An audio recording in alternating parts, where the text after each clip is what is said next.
Okay, this recording is for the Dixon Public Library Oral History Project. Today I'm going to be talking with Mr. Malcom Timm. My name is Paul Ferrell. We're at Malcom Timm's house here in Dixon. Today is May 27th, 1998. Well, I guess we can begin. We're going to talk about Dixon, but why don't we start? We'll talk about some family history. Okay. Parents, grandparents. Do you know anything about your great-grandparents? Well, I never knew them, but I know something about the great-grandparents on my mother's side. They came out here across the plains, the way they used to travel, And she contracted cholera, I think it was, and died on the way out. So he arrived here without his wife, His name was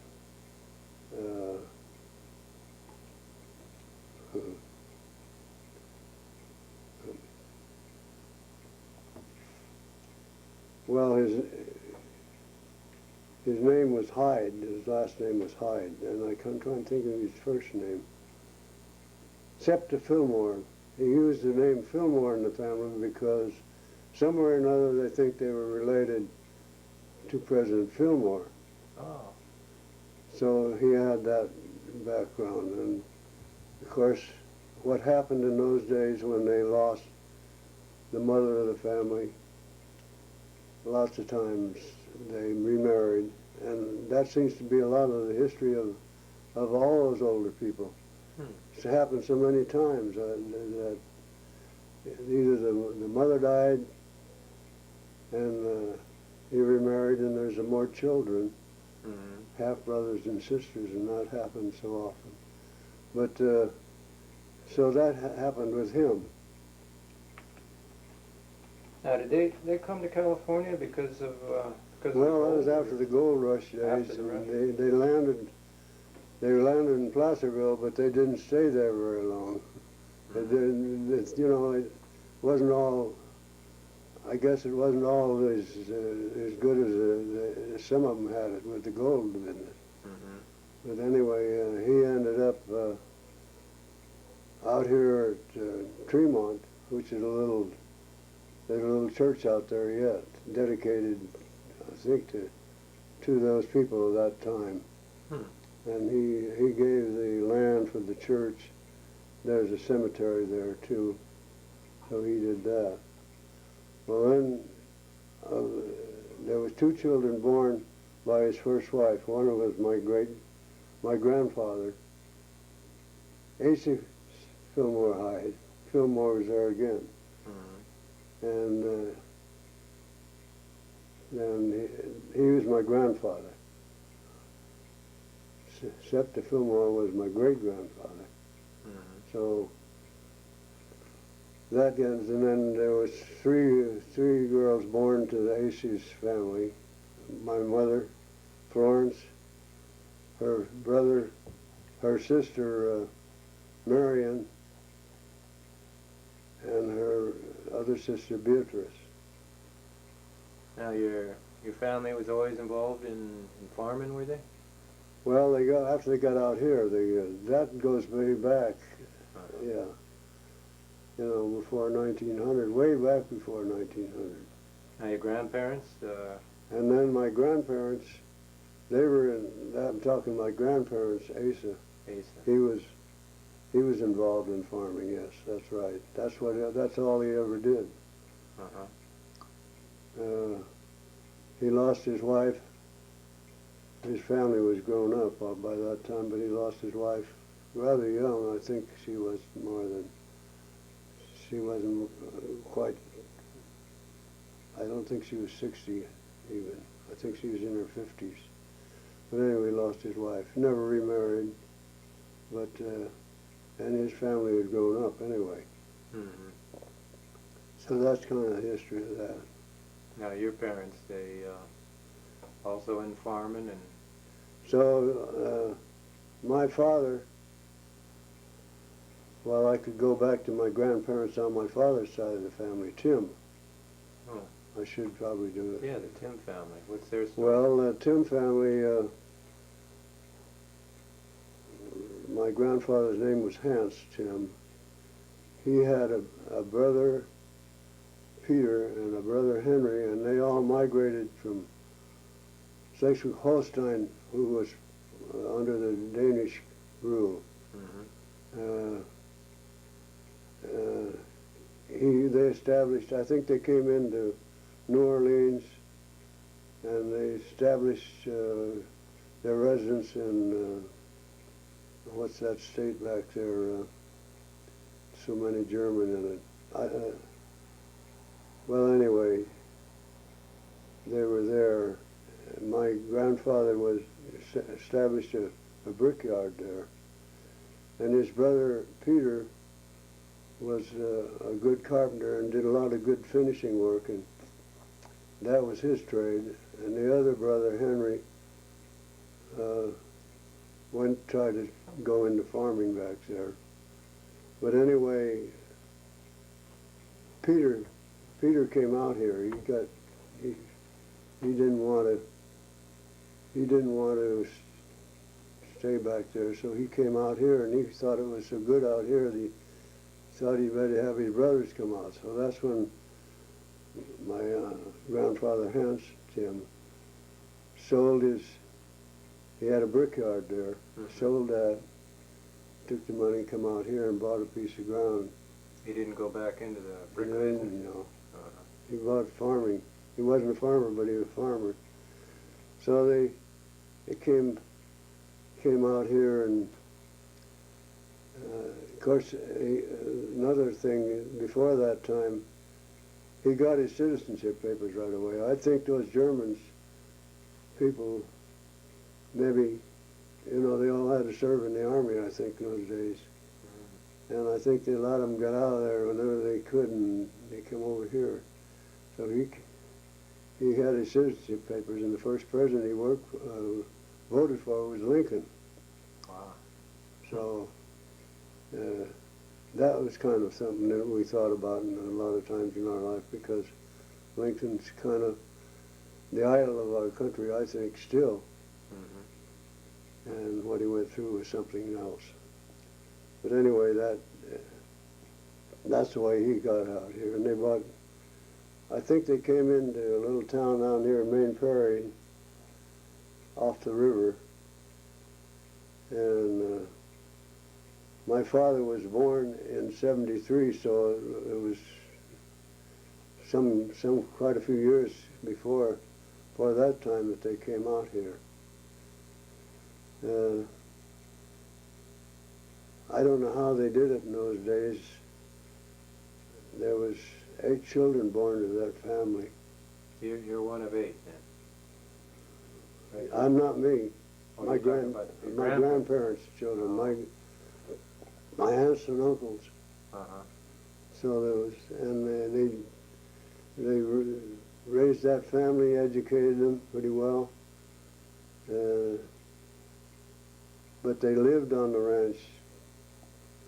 They lived there and had a garden, and they had animals that they, like maybe they used to kill 8 or 10 hogs every fall, and make the German sausages and all that stuff, Mm.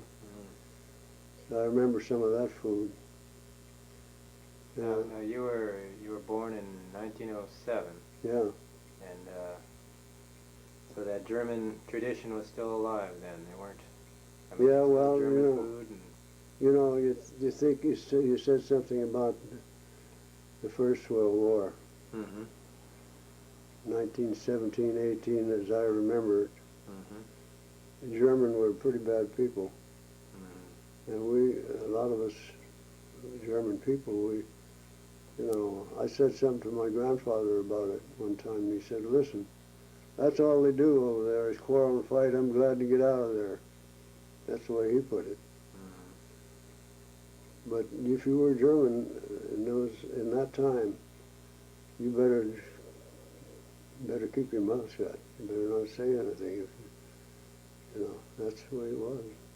So if you were There was a German, lot of German people, they changed their names even. really? Yeah. Huh. Yeah, they changed their names even, you know. Did you know anybody? I guess you were a boy at the time, but did you know anybody who went off and fought the war? Yeah, I remember several. Mm-hmm. But they were, I remember some of those enlisted men marching down the little street here in Dixon. And I thought, boy, if I was old enough, I'd go there too. Mm-hmm. But I don't know whether, if I'd gotten older in my life, whether I'd like that or not. Yeah. Because it can be, you know, we lost a lot of lives and disrupted a lot of families. It's too bad. Wars are terrible. Yeah. Well, there was a terrible Spanish flu epidemic right at the end of the war. Well, yeah, I remember hit that. Dixon? Yeah, boy, that was awful bad too. I'll tell you, people didn't live some, you know. My father had the flu, but it didn't affect him that way. But some people, boy, they didn't make it. Mm-hmm. They died. Well, a lot of it. Yeah, they closed our schools. Yeah, I heard the children got hit pretty hard with that. You know, they closed our schools and kept us out. How long did they close the school for? I don't remember. It seems like it was during the winter months, maybe. I can't remember just exactly what it was. We used to, when we went to school, before we went in the room, they sprayed our nose and throat and gargling, you know, trying to keep us from getting it. Mm-hmm. They did that for a while, but yeah, that was pretty bad. Mm-hmm. Yeah. Now your parents, you mentioned a ranch, so was that sheep? Well, my and cattle? grandfather ended up, Grandfather Timm, Uh-huh. finally ended up with about over 800 acres of land out east of Dixon. How they did that, I don't know. Oh, what did It they do? wasn't worth much, but Oh no. Was that sheep? Was it barley? well, they raised barley. They had animals. They had cattle. The first winter, the first year they were here, they had a dry year, and there wasn't much feed, and they had to take the cattle and put them down on the river where there was some grass and stuff to grow, and you know, dry year. Mm. Now, yourself, that's what you did all your life? You worked, Yeah, my father was Charles Timm. Mm-hmm. He was, he married, my mother was one of the Hydes, Florence Hyde, Mm-hmm. and there was 4 of us children. Myself, the oldest, my brother, my sister was 2 years younger, Muriel. My other Robert, who just passed away, was 2 years younger than my sister, so they just came along pretty well regulated. Then Marianne was the 4th one, so there's 4 children born. Mm-hmm. You know. And in I think it was 1933, he was in an accident, an automobile accident, and as a result, he died from the injuries. And this was 1933 when stuff wasn't, you know, cheap as the devil. It was sell barley for $9 a ton and less. Things like that, you know, sheep were cheap. Well, what's that to compare with today? $9 a ton nowadays, what is it, over 200 Well, now? compare with like wheat. I think the last I heard, I don't keep track of those things anymore, but it seemed to me I was talking to one of the fellows here that I know, and he was expecting about $90 a ton. $90. And I remember when it finally got up, we were selling, when I finally sold some for $20 a ton, I thought, boy, we got it made. But those were tough times, and so I was the oldest, and my sister was one of these kind of gals that was, she was kind of a smart kind of a person, and she got a job, which was the only one of us that had any money. She had a little money, you know. We got about $80 a month. Worked at PG&E, and she kind of supported the family a lot. I'll tell you, it was something else. We didn't realize how much she did for us, you know. PG&E. So, what about you must remember the first electricity when it came in. Yeah, they were. I remember some of the little old poles they used to have stuck up around the country. Seems to me they were redwood poles, squares, you know. They didn't. Yeah, I remember a little about it. We had, I remember, for instance, we were about, our home here in Dixon was out in the country, but it was about it wasn't more than a mile from the city limits. In fact, when as kids, we all walked to school, you know.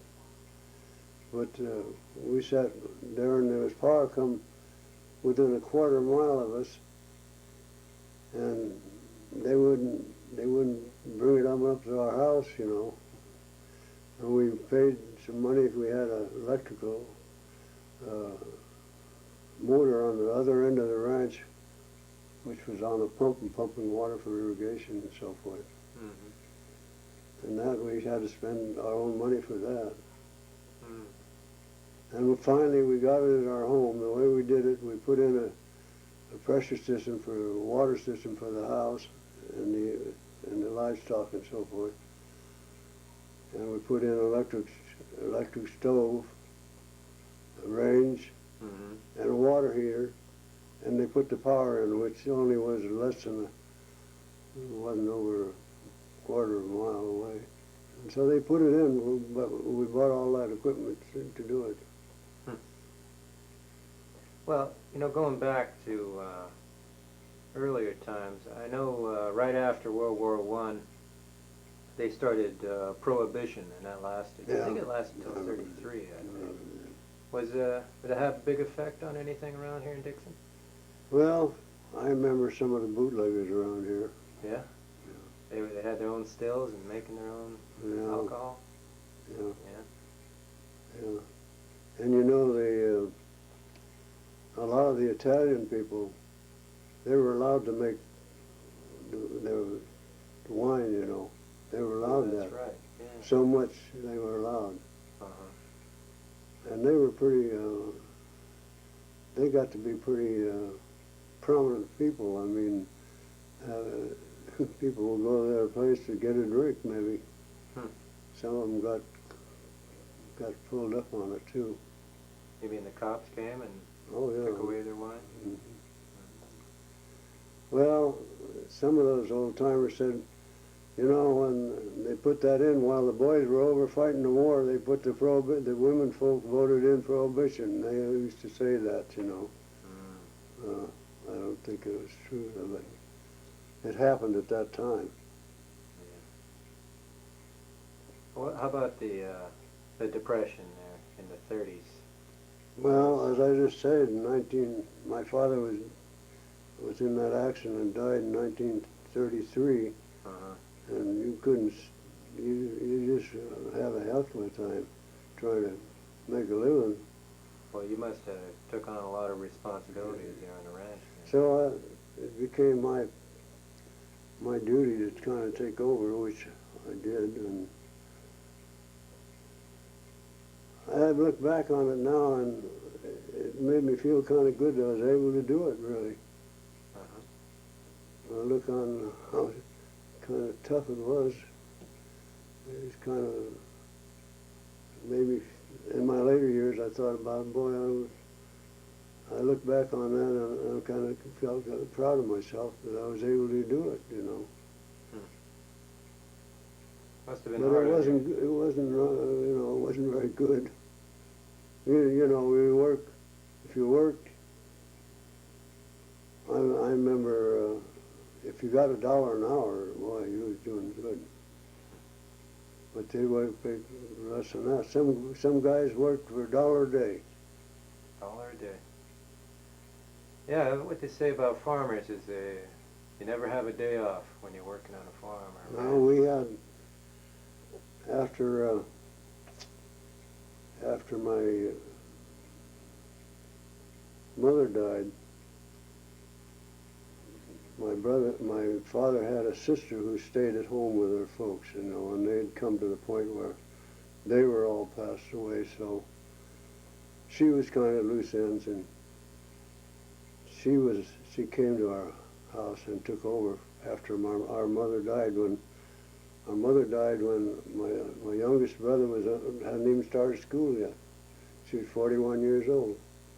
So we were very unfortunate to lose our mother, because I'll tell you that nothing, if you look back on your mother, some of the things she did.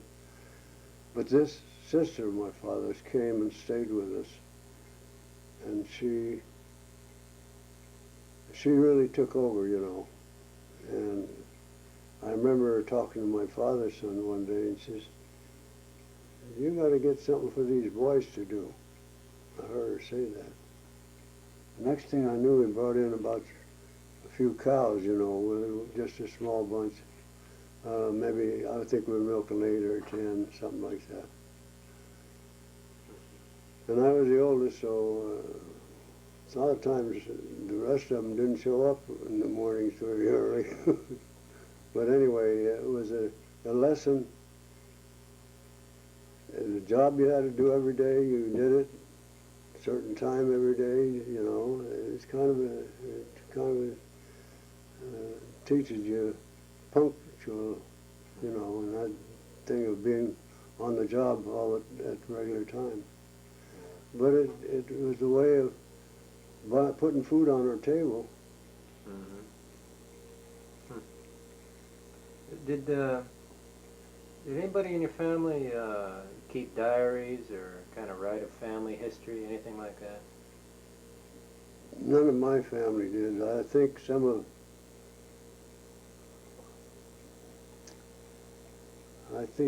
them did, but I don't know anything about it.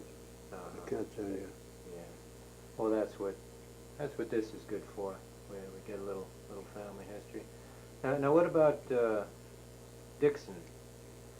What was Dixon like your earliest memory of Dixon when you were just a little kid? Well,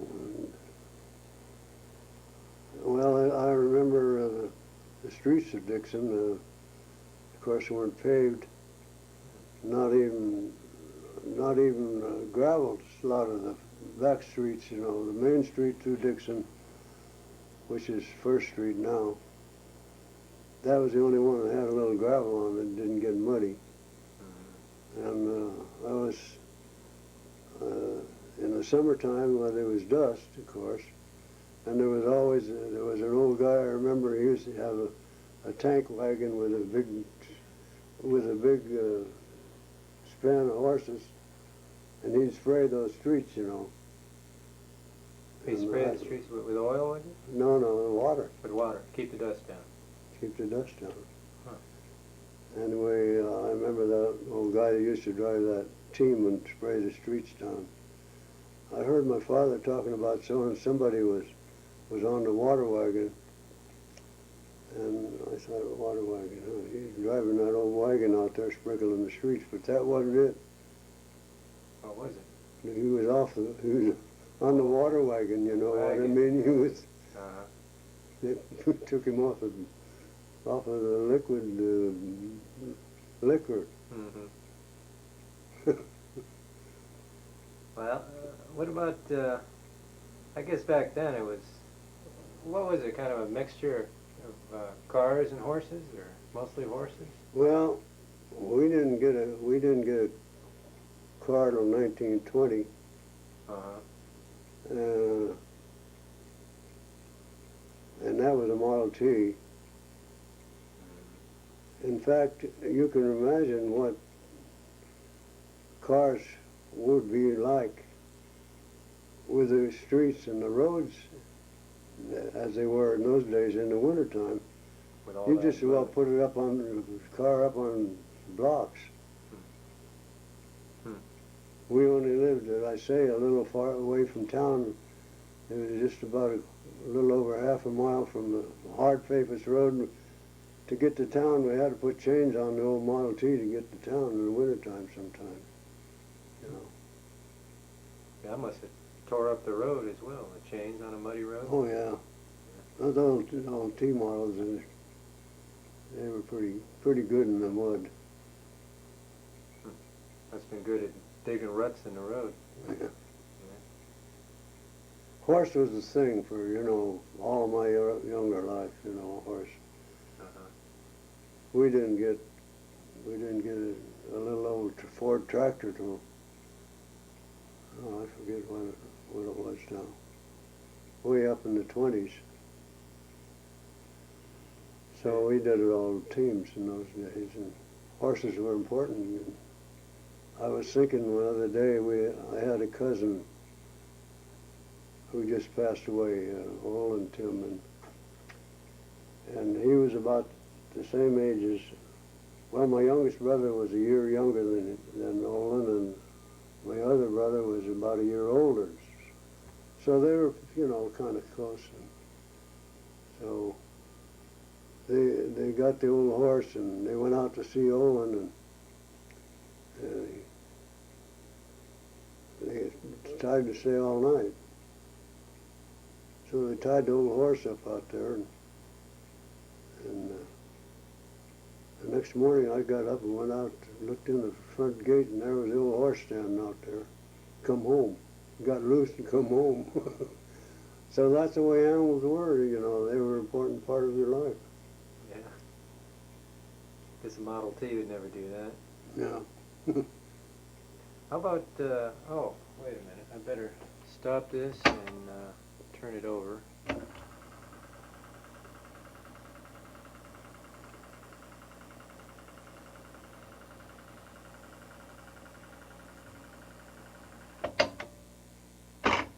Okay.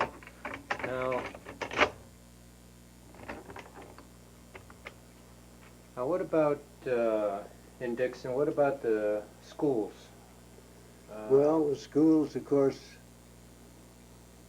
they had the school in Dixon, of course, but all the rural areas were country schools. For instance, they had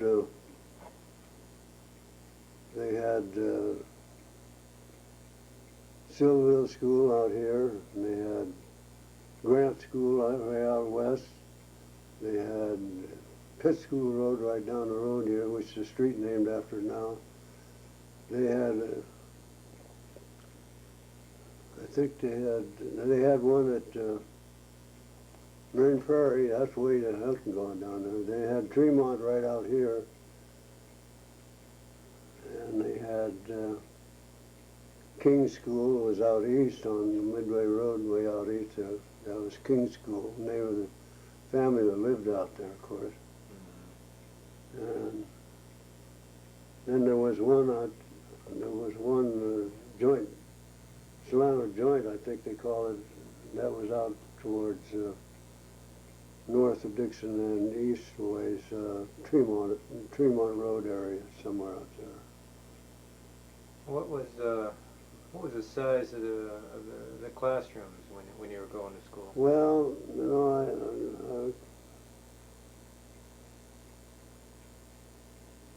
I don't remember too much about the size, but I think I was thinking of high school classes. Mm-hmm. They were pretty small too. I think I remember class. I got out in '26, and we were about 24 or 5, and 25. I think there was only about 15 in that. And a lot of them, you know, they didn't go to high school. They just quit. That happened several times too. I know one or two in my class that they started high school, but they didn't stay with it, you know. And that's too bad, you know.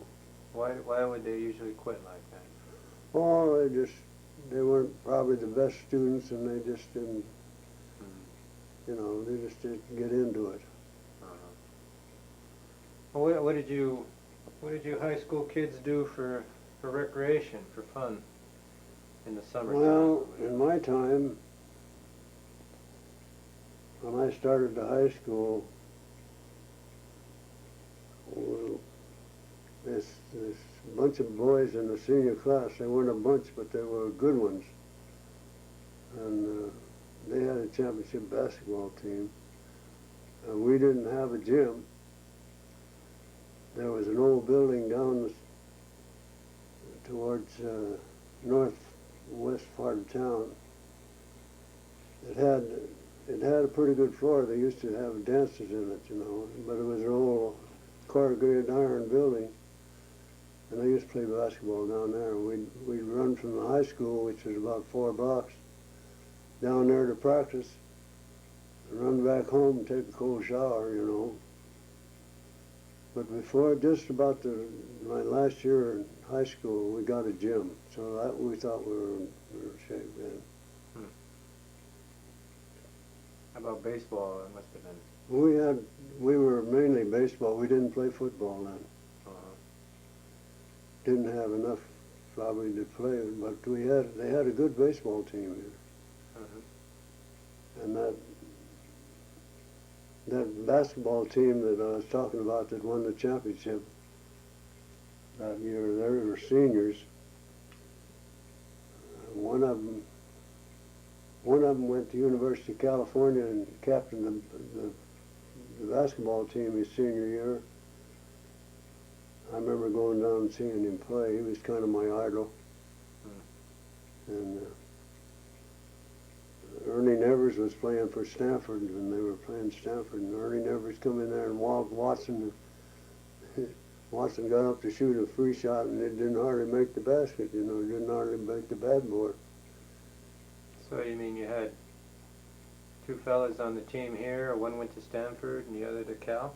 No, they were playing. No, Ernie Nevers he was from up the coast somewhere. Oh. No, they weren't in the same school. Oh, I see. But they were, Ernie Nevers was playing when Francis Watson was captain of the basketball team. He also played baseball. A good athlete. He's kind of my hero. Yeah.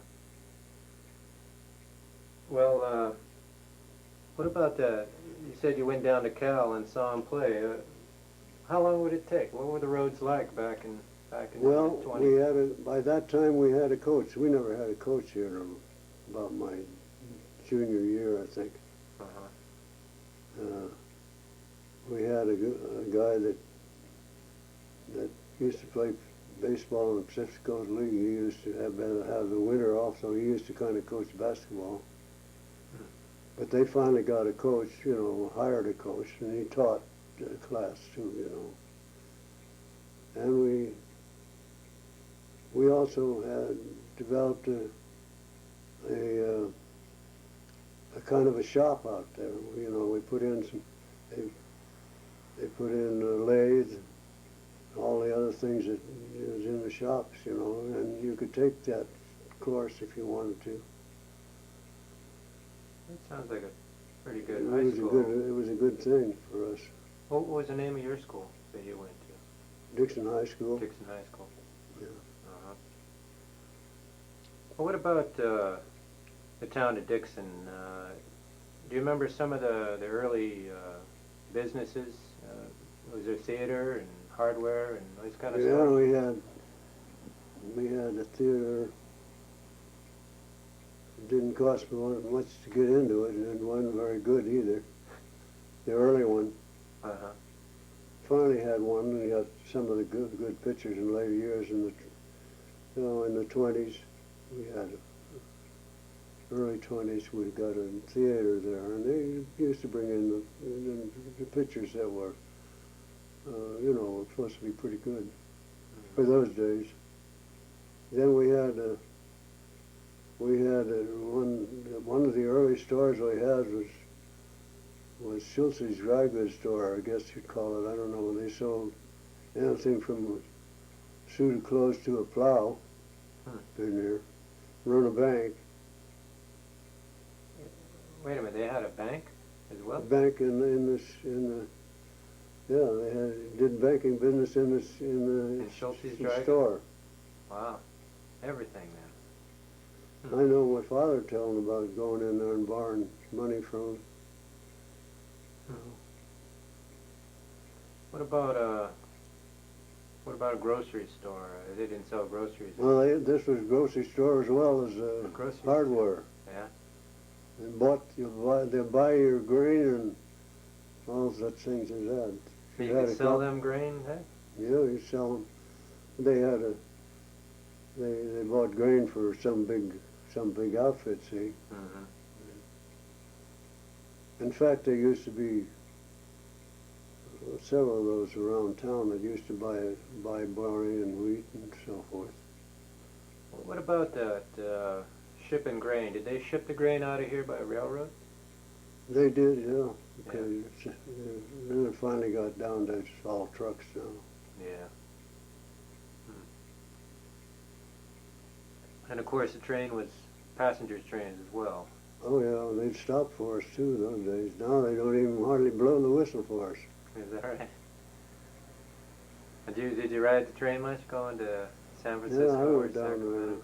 went down to San Francisco to see my brother play football. Uh-huh. Things like that. Yeah. How was the trip? How was the train riding back in those Oh, days? it's okay. Yeah. Very expensive? Some of those, I've forgotten about that. Good service on board the train? Food? And Well, I remember my brother and I, my youngest brother and I, we went down to Suisun, and my sister was living there then, to pick up her husband, Carl, and we took the train from Suisun into San Francisco. No, you don't get into San Francisco, you had to cross the pond to get over there. my father told me about that. They actually put the rail cars right on a... Well, they put them on, for instance, they had at Vallejo they had a place too where they'd take your cars. They take the train car and they put it on a barge and tow it across? Yeah. Well, the first time I went to San Francisco, I wasn't, oh golly, I was just a punk.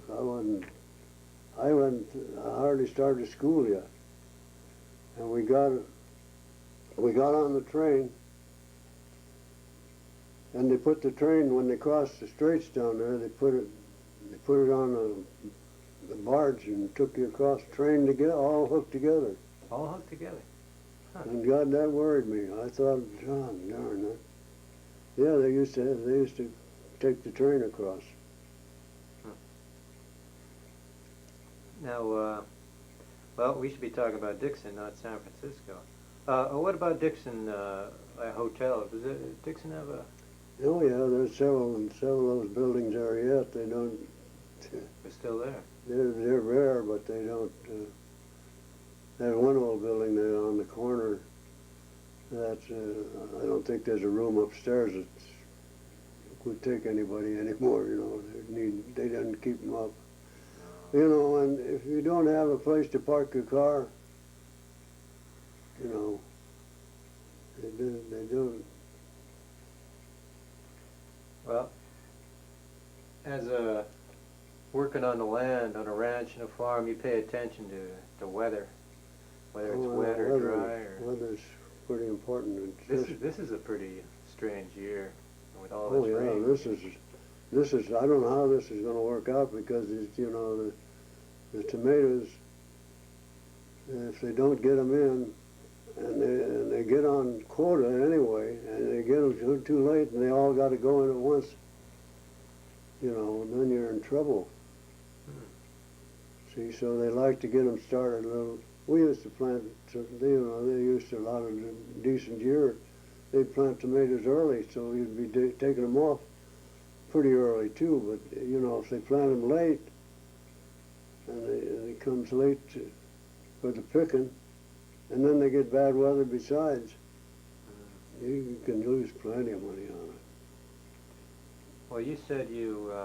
I didn't get in the tomato business. I kind of left the dry farming, and there was several.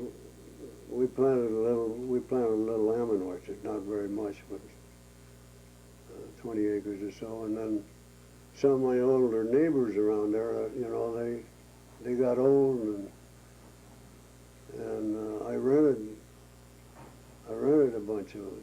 So that's what I did in my later life. For the last 20 years of my life, I run almond orchards and walnut orchards and stuff like that. So I changed from the old dry farming, you know, and sheep and so forth, to that, because it just happened that way. You know, old people needed somebody to take over, and I'd rent it.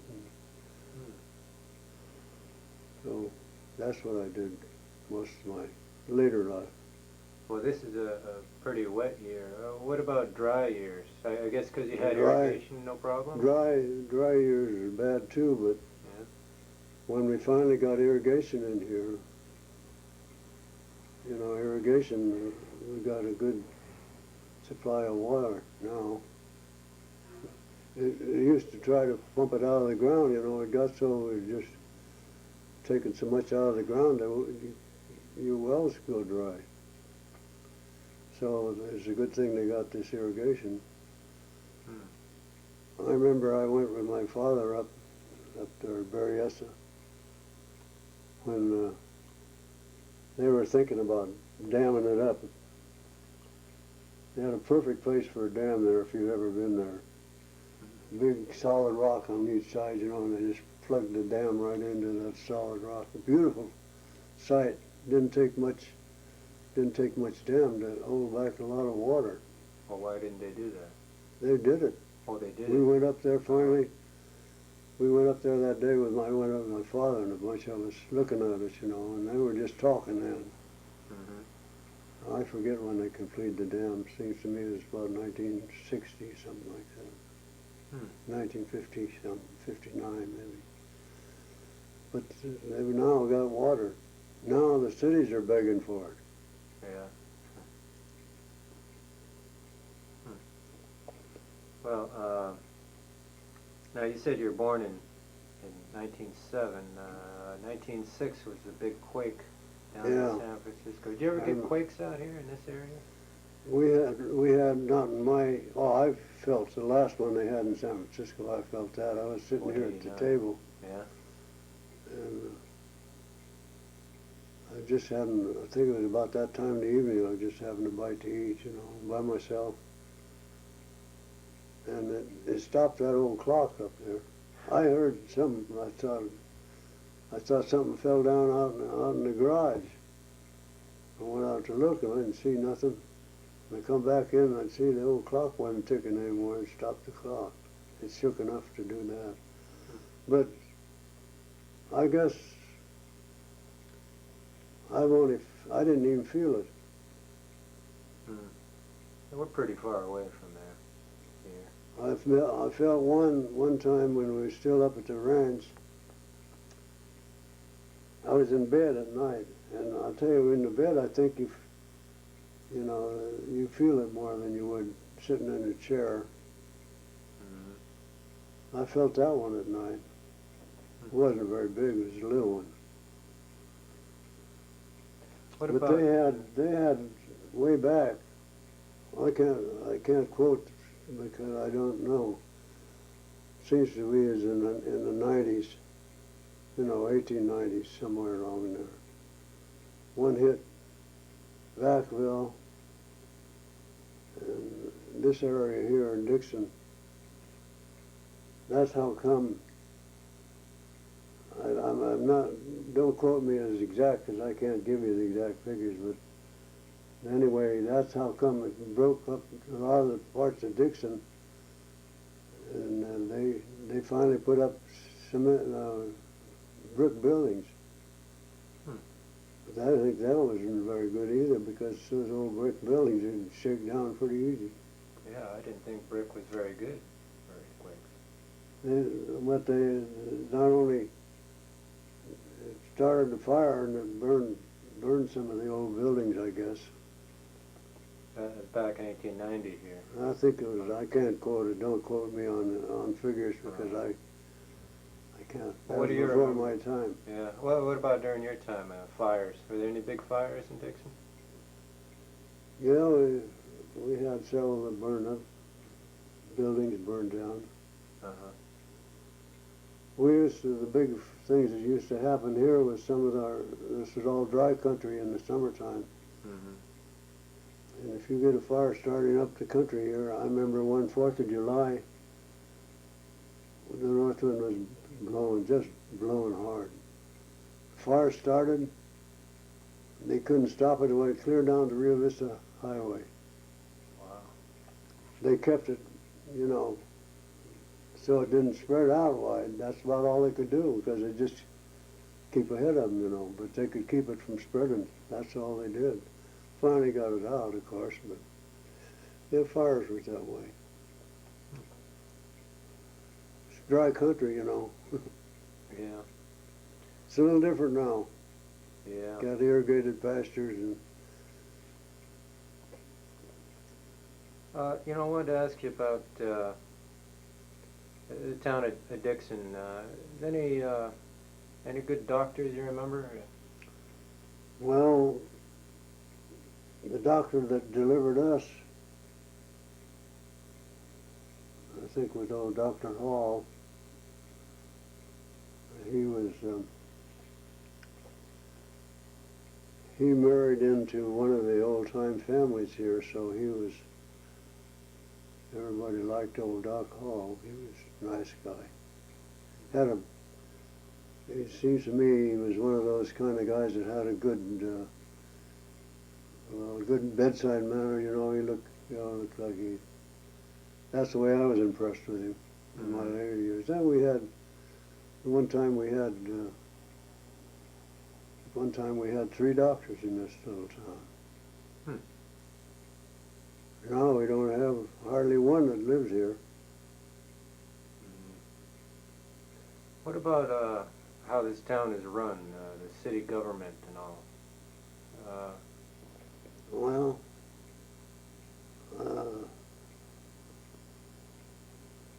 I don't know as I can say too much about it. There were always some local people that were involved in business here that were usually on the board.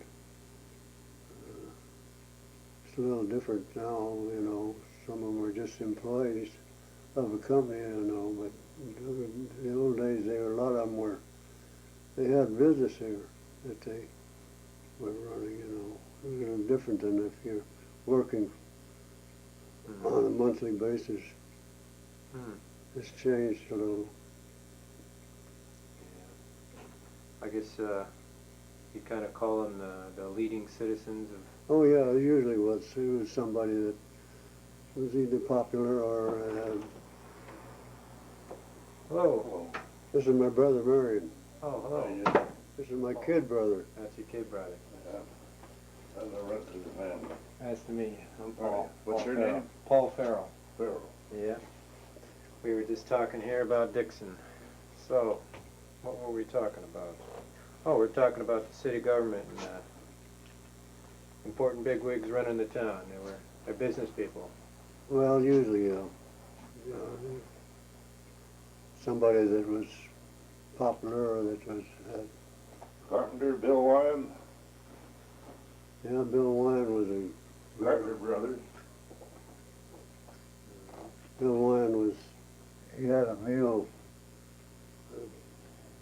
place down here where he ground alfalfa up in the meal, you know, and took rolled barley and stuff and rolled it, you know, so it was, you know what oats look like. Mm-hmm. Quaker oats look like. Well, I used to roll barley that way. Huh. It'd be just flat, see. Otherwise, it didn't feed good, you know, with it. But he used to do that. Bill Wine, grind up the alfalfa from meal. No, he was an important guy here. Yeah. Oh, hold on. Better just a turn minute. that off, Marianne. Yeah, Okay. Bill Wine was an important man here. Yeah. So, I guess Dixon's got some important family. Another one was in the banking business was Angus Madden, who was the head of the First Northern Bank here. Used to be the First National, but First Northern Bank now. Uh-huh. He was one of the big. A lot of us farmers were grateful to him when he would come to our assistance, you know, financially. Mm-hmm. Yeah, he was an important man in this town. Angus Madden, there was several small grocery stores, that, you know. Now we got two, but one local one, run by a couple of young guys, and then I can't think of the chain one that's out here. What, it's Safeway?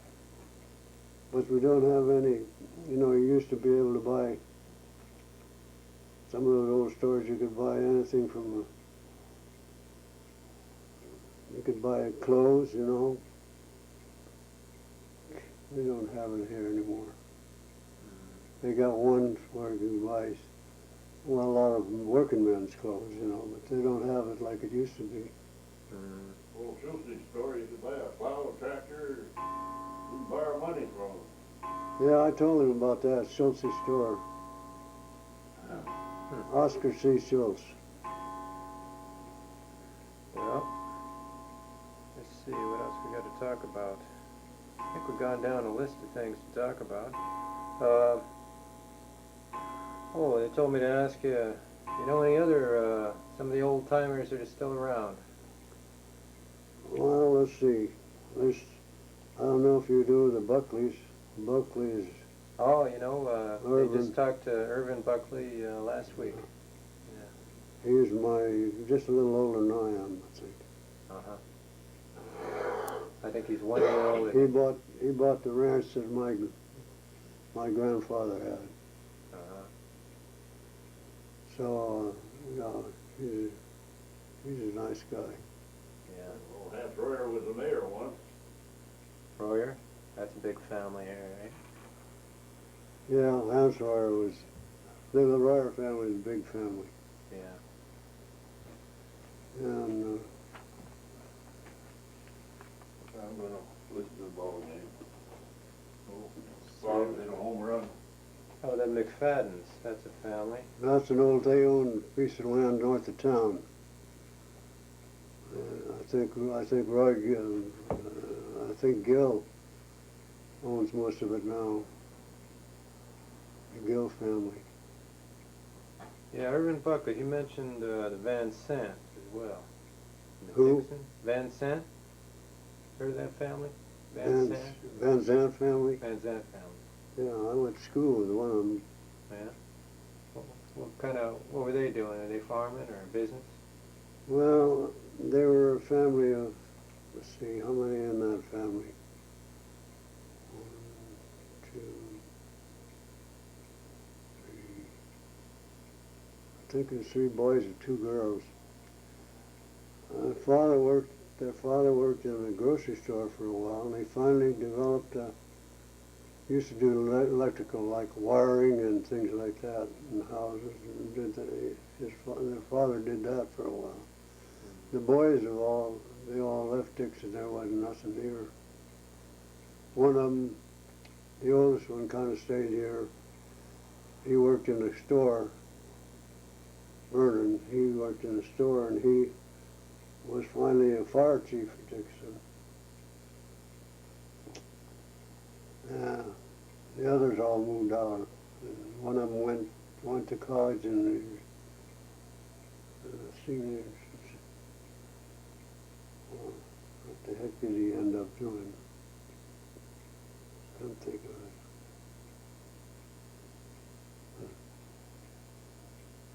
Well, I can't ever think of it. But they were a good, smart family. They were smart people. You know, the young people, they were smart. I was in school with them, and they were all good students, I know, every one of them. Well, looks like, in Dixon, some people stay and some people leave, go off to other jobs. You were one of them who stayed, so what would you say some of your best memories of living your life here in Dixon? What do you like about Dixon? Well, of course, it was my life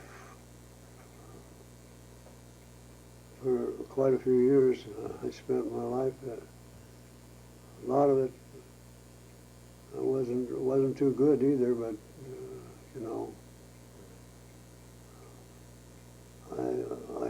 I have memories of some of the good things, and of course memories of bad ones too. But some of those bad ones weren't as bad as I thought they were at the time.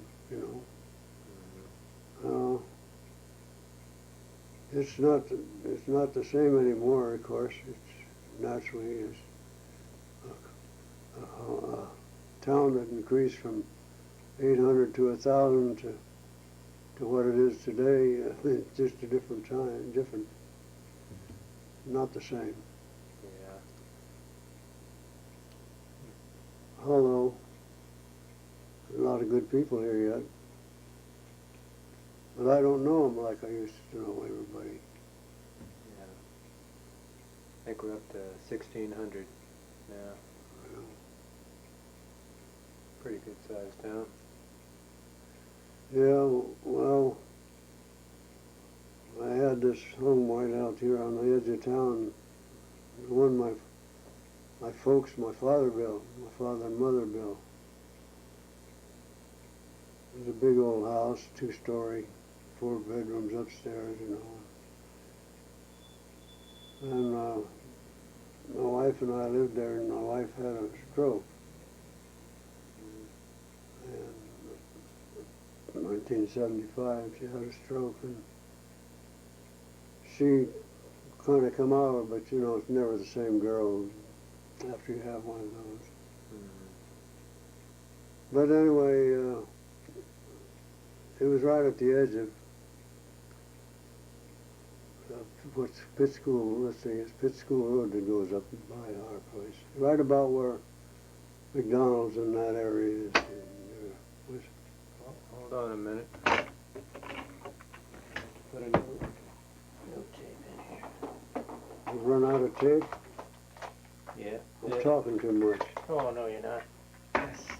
I don't talk much as a rule. Well, I'm glad you're talking today. Well, anyway, you were saying it was up at the end of Pitt Road. That's Yeah, it was just up up, there, it's McDonald's. right about where McDonald's is now. Yeah. A little bit this way. We had 80 acres in there. And so after my wife had this stroke, she got to feeling, got up and around a little bit, but, never the same girl again, but nevertheless.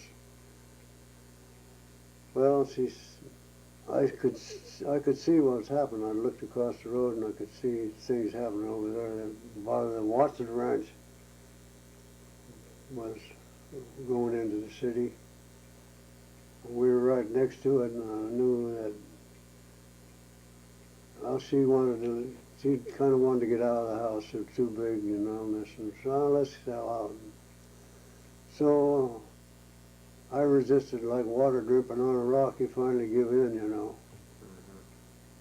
So that's when I sold it to somebody. But the people that got it, they got about twice as much money as as I got, because it went in the city. See, it was. So, but I never begrudged them because they were good people. This guy is Neil Rodeville, has developed an orchard over there and a business. I mean, he sells almonds, develops them, sells them all around the world even. And he was a Dutchman, come over here and raised 4 kids and sent them all to college. And so I know that the sale of, when he bought my place and sold it, he got a lot of money over what he would have got, what I got for it. But he was deserving. I never begrudged him any of that. So we moved down here, and now just what I thought was happening. She could never be happy again. What happened to her, you know? When you have that happen, that's tough.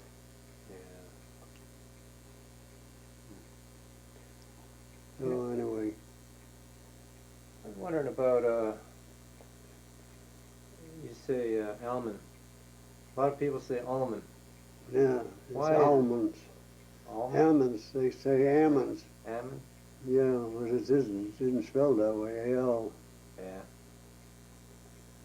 Yeah, I didn't think I'd ever get into that, but my father, when this little place I say I sold, they planted a little family orchard, and in it was about 25 or 30 almond trees. I said almond. I don't know which is Anyway, correct, which is us wrong. kids would have to go out and pick them up, you know. Yeah. I said to myself, God darn it, when I get away from this, I'll never have an almond orchard, but that's the way I ended up life. Almonds and walnuts. Yeah, I rented some of the Watson Ranch, 80 acres there, and I had about 60 there, my own, next to me, and that I rented, and then I had another couple of patches rented. Oh, I had over 200 acres of almond orchard and walnut orchard. So, didn't own much of it, but and I can remember the good and the bad about it. Of course, everything has that. You don't. I remember one year I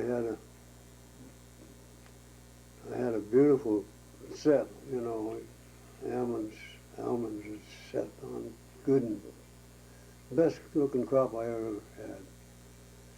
And they come along, I think it was the 8th of April, we got a frost. The 8th of April. And that was it, knocked off a big part of it. So those are the things you had to. But this Neil Rodeville, he's really done all right. He's a Dutchman that come to this country and, and really set himself up in business. Yeah, I noticed that about immigrants. They come in, they work hard. And There's 2 Dutch families that come in here. Pete Buchelman's the other one. He's the Dutchman. And he came here. He was milking cows for somebody. That was the way he started life in this country. He'd been in agriculture in Holland, so that had been his thing. But anyway, he's done well. He's milking 600 cows out east of Dixon. He's got another dairy up at Marysville. He's got about 140 acres of almond trees out here where he lives. So it can be done, you know, but sometimes us, our young Americans don't look at it the same way they do. And they tell about going through the war over there, you know. You know how food was? Oh, yeah. The only one that had any food was some of the farmers and people begging the food off of them, you know. I talked to one guy there, that's Dutchman, that come over here. He's done a little building of homes here, but in fact he built this home. And he said we were so short of food we got rickets. Wow. Yeah. Yeah, that's one thing about California. Sure can grow things here. Dixon especially. Well, yeah, this is a blessed area in the United States, I think, as far as agriculture and everything is concerned. There's some things about it that wherever you go, you're going to find them that you're not going to be good, but this year we don't like the rain the way it is. But yeah, well, we'll survive. Dixon will go on. we've got quite a group of Mexicans in this town now. Yeah. What about in the past? Were there Mexicans earlier? Well, I used to get them to come and help me knock almonds and get the crop in, you know. And we did it the hard way then, you know. Now we got equipment that shakes them off and picks them up off the ground and all that. But I did a lot of it the hard way. I didn't know the machines picks them off the ground. I've seen those machines shaking trees. Huh. Yeah. So, I remember I was just out of high school and another kid and I went to help knock some almonds, and this old guy sent us out with a couple of long poles about 20 foot long, and you stood there all day like this, you know, with a pole, you know. When you come in at night, you're afraid to let your head down. You're afraid to break off, you know. But that's the way it started. And I thought, well, I used to say, we had a little patch at home and we as kids used to have to pick them up. I said, I'll never do that. But I did.